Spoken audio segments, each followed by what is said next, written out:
Hello everyone, welcome to my YouTube channel AS classes. तो जैसा कि पिछली क्लास में हमने मेकिंग ऑफ इंडियन कॉन्स्टिट्यूशन के कुछ क्वेश्चंस डिस्कस किए थे, तो आइए उसी को आगे बढ़ाते हुए हम कुछ और क्वेश्चंस डिस्कस करते हैं। So let's start with our first question. Question number first, the drafting committee of the constituent assembly under doctor B R Ambedkar had how many other members. तो कॉन्स्टिट्यूएंट असेंबली के अंदर एक ड्राफ्टिंग कमिटी बनी थी जिसके chairman थे doctor B R Ambedkar. उसमें कुछ अदर मेंबर्स भी इंक्लूडेड थे, तो उनका नंबर पूछ रहा है कि कितने मेंबर्स और थे। तो the given options are 7, 6, 5 and the last option is 4. So the correct option will be 6. So there were 6 members and B.R. Ambedkar was the chairman of the drafting committee. You can read out here the members, the names of the members, that N. Gopala Swami Iyengar, Alladi Krishnam Swami Iyer, K.M. Munshi, Muhammad Sadullah, B.L. Mitter, D.P. Khetan, N. Madhav Rao was included, replacing B.L. Mitter, and T.T. Krishnamachari was included after the death of D.P. Khetan in 1948. तो ये एक committee बनी थी constituent assembly में जिसके chairman थे doctor B R Ambedkar with other 6 members. Now let's move on to the next question. Question number 2, who among the following were the members of the drafting committee of the constitution. कि अब same question पूछ रहा है कि जो drafting committee के members थे उसमें कौन कौन इंक्लूडेड था। तो इसमें N Gopalaswami Ayyangar, Jawaharlal Nehru, Alladi Krishnaswami Iyer and Sardar Patel. अब इसमें से एक आपको कोड दिया जाएगा, उसके थ्रू आपको इसका आंसर देना है। तो ऑप्शन नंबर ए है कि first, third and fourth, second है फर्स्ट एंड फोर्थ, थर्ड है first and third and the last option is first, third and fourth. तो इसमें आपको जो लास्ट प्रीवियस क्वेश्चन में हमने डिस्कस किया उसके एक्सप्लेनेशन में हमने देखा था कि वो 6 मेंबर्स कौन कौन से थे। तो ऑप्शन है आपके N Gopalaswami Iyer, Alladi Krishnaswami Iyer, Sardar Patel. वो Sardar Patel the member of this committee? No, हमने लास्ट में पढ़ा था कि Sardar Patel was not there. फिर हम देखते हैं first and fourth. N Gopalaswami Iyer थे क्या? थे। जवाहरलाल नेहरू नहीं थे। अल्लादी कृष्णम अय्यर थे। सरदार पटेल थे। From here we can see that कि जवाहरलाल नेहरू नहीं थे, सरदार पटेल नहीं थे, बट गोपाला स्वामी अयंगर और अल्लादी कृष्णम स्वामी अय्यर थे। तो ऑप्शन से ऐसा कुछ इधर है क्या? Yes, it's option number third. चलो will move to the next question, that is question number, so either option number C will be the correct answer. Now question number 3, the constituent assembly set up a drafting committee under the chairmanship of Dr. B.R. Ambedkar on। अब हमने इधर drafting committee की सारी चीजें देख ली कि इसका chairman कौन था, इसमें मेंबर्स कौन थे। आइए अब हम देखते हैं कि ये ड्राफ्टिंग कमेटी बनी कब, इसमें डेट पूछ रहा है। सो ऑप्शन है 13 दिसंबर 1946, फिर 22 जनवरी 1947, 3 जून 1947 और 29 अगस्त 1947। तो here the correct answer will B 29 August 1947। 13 दिसंबर 1946 को हम लोगों ने कल वाले जो लेक्चर में देखा था कि इस दिन ऑब्जेक्टिव रेजोल्यूशन पास हुआ था। ऑब्जेक्टिव रेजोल्यूशन पास हुआ था 13 दिसंबर 1946 को बाय जवाहरलाल नेहरू, बाय जवाहरलाल नेहरू, जो कि आगे चल के प्रियम्बल बना था। ठीक है, तो इधर पूछा है ड्राफ्टिंग कमेटी का चेयरमैनशिप था डॉक्टर बी आर अम्बेडकर का, ये बना किस दिन था? On 29 August 1947। चलो will move to the next question. आप इसको एक्सप्लेनेशन को यहाँ से पढ़ सकते हैं।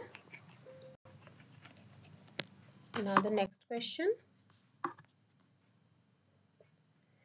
हाँ, so question number 4, who was the constitutional adviser at the formation, at the time of the formation of constitution. जब संविधान बन रहा था तो संवैधानिक सलाहकार कौन था?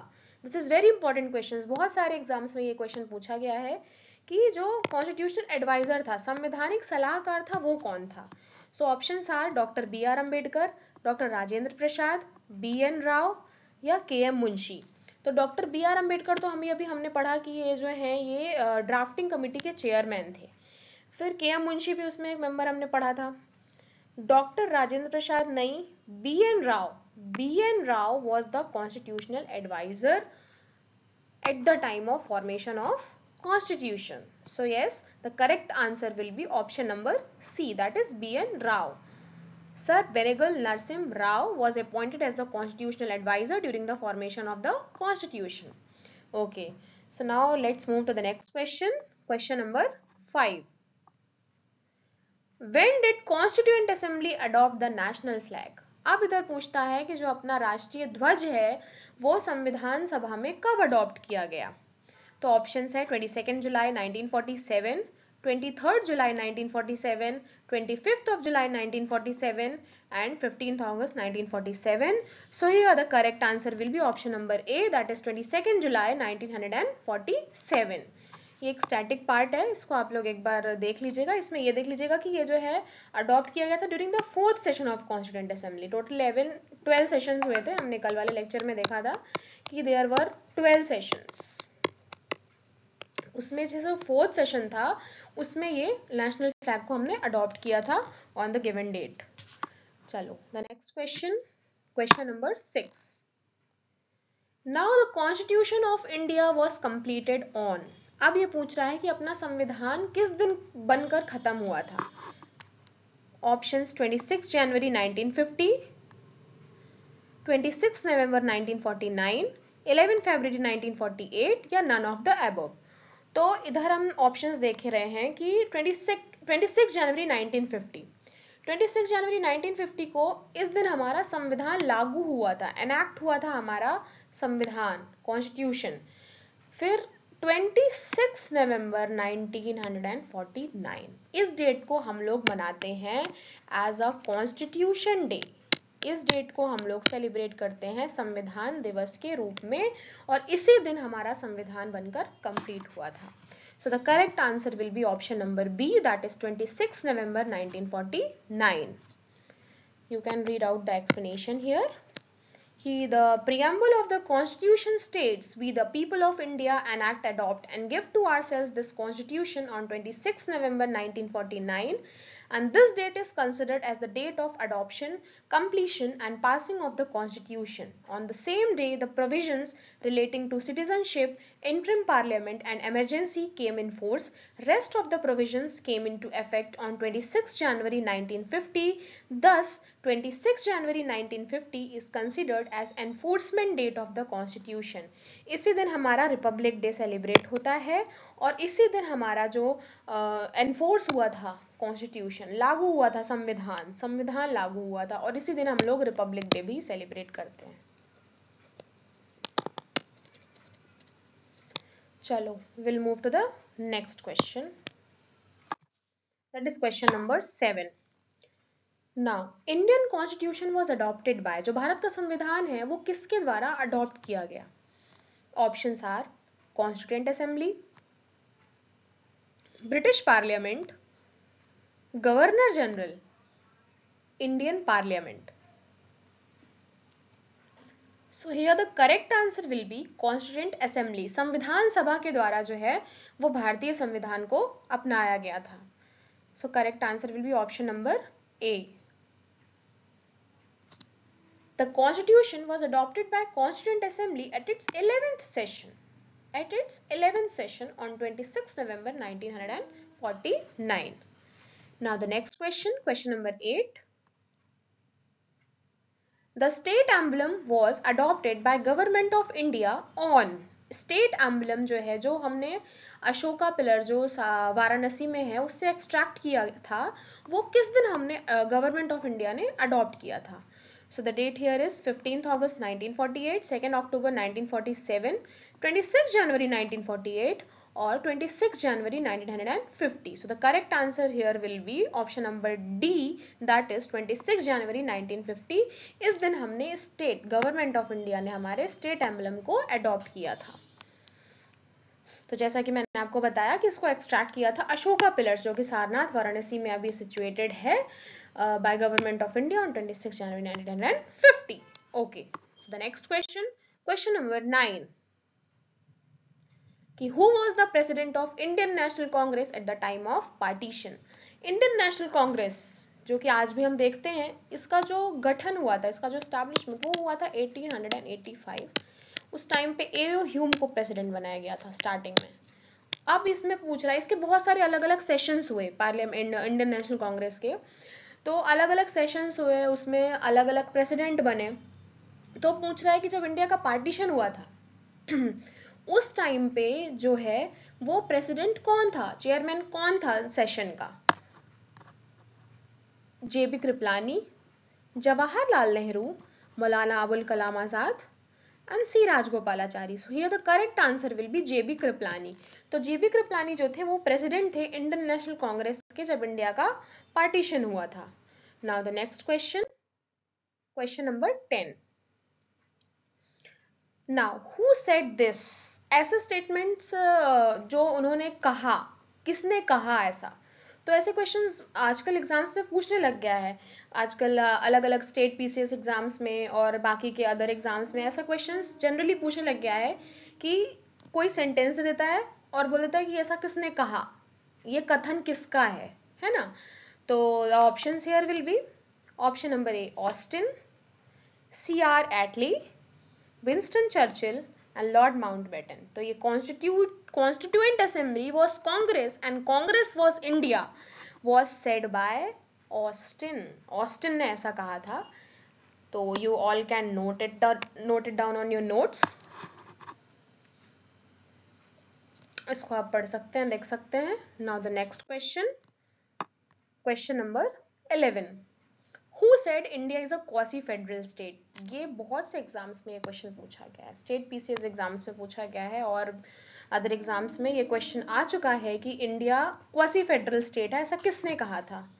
तो Lord Bryce, Ivor Jennings, H J Laski, K C Wheare. So the correct answer will be option number D, that is K C Wheare. So you can see here correct answer, answer number D. Now the next question, question number 12. Who in the beginning presented the idea of constituent assembly in the pre-independence day? सबसे पहले idea किसने दिया था constituent assembly का कि India में भी संविधान सभा होनी चाहिए. ऐसा आइडिया किसने दिया सबसे पहले. ये दिमाग किसके दिमाग में ये उपज आई कि ऐसा कुछ होना चाहिए इंडिया में. So the options are M N Roy, B R Ambedkar, Annie Besant या जवाहरलाल नेहरू. तो इधर हम लोग देख सकते हैं कि जो बी आर अम्बेडकर है, इनको हमने अभी पढ़ा कि ये जो है ये ड्राफ्टिंग कमेटी के चेयरमैन थे. एनी बेसेंट को हम देखें तो एनी बेसेंट जो थी ये इंडियन नेशनल कांग्रेस में जो है वो फर्स्ट वुमेन प्रेसिडेंट बनी थी एनी बेसेंट. और first Indian president Indian national Congress में बनी थी, वो बनी थी हमारी सरोजनी नायडू. आगे आने वाले क्लासेस में हम ये सारी चीज़ें डिस्कस करेंगे. जब हम लोग सेशंस देखेंगे, various sessions of Indian national Congress, उसमें हम लोग डिस्कस करेंगे. बट अभी फिलहाल के लिए आप इतना जान लीजिए. तो इधर क्वेश्चन पूछा है कि आइडिया सबसे पहले किसने दिया था. तो वो थे एम एन रॉय, जिन्होंने फर्स्ट आइडिया दिया था कि ऐसा कुछ होना चाहिए, मतलब एक कॉन्स्टिट्यूएंट असेंबली बननी चाहिए. तो answer will be M N Roy. हमने ऐसे पिछले क्वेश्चन में डिस्कस किया था कि कॉन्स्टिट्यूशनल एडवाइजर कौन थे. उधर हमने पढ़ा था बी एन रॉय. इधर है जो आइडिया दिया वो दिया था एम एन रॉय ने. So the correct answer will be M N Roy. You can read out the explanation here. The idea of the Constituent Assembly was put forward for the first time by M. N. Roy in the year 1934.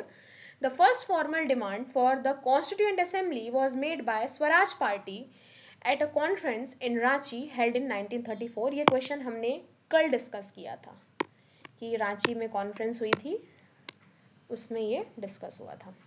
Now we'll move forward for the next question, that is question number 13. How many women members were there in the Indian National Congress? तो जो संविधान सभा का गठन हुआ था उसमें ऐसा नहीं था कि उसमें वुमेन्स की रिप्रेजेंटेशन नहीं थी. उस टाइम पे वुमेन्स की भी रिप्रेजेंटेशन थी. तो कितने मेंबर्स थे उधर ये देखते हैं. आइए देखें, ऑप्शंस देखते हैं. Option number A 15, 13, 12, the last option is 10. So the correct answer here will be option number 15. There were 15 members, 15 members थे इंडियन कॉन्स्टिट्यूएंट असेंबली में, और members जो थे उनके नाम हम देखते हैं. Total there were 15 members and they were Ammu Swaminathan, Annie Meskrane, Sarojini Naidu, Dakshayani Velayudhan, G. Durgabai Deshmukh, Hansa Mehta, कमला चौधरी, लीला रॉय, मालती चौधरी, राजकुमारी अमृत कौर, रेणुका रे, पूर्णिमा Banerjee, Begum Aizaz Rasul, Sucheta Kripalani and Vijaya Lakshmi Pandit. So there were 15 members, 15 women representatives in the Indian National Congress. और ये बहुत इंपॉर्टेंट है, आप इसको एक बार अच्छे से रीड आउट कर लीजिएगा कि अगर गलती से कोई भी क्वेश्चन, जैसे हमने एक पुराना क्वेश्चन देखा था कि ड्राफ्टिंग कमेटी के मेंबर्स पे फिर हम लोगों ने कोड से आंसर किया था, तो इट मे बी आस्क्ड, वैसे इतना जनरली पूछता नहीं है, ठीक है, बाकी यही पूछ सकता है कि कितने मेंबर्स थे. तो ये हमने देख लिया है कि देयर वर 15 मेंबर्स. इसमें से जैसे ये दक्षिणायनी है, ये आपकी साउथ से थी, ओनली साउथ मेंबर थी, है ना. चलिए, will move forward for the next question.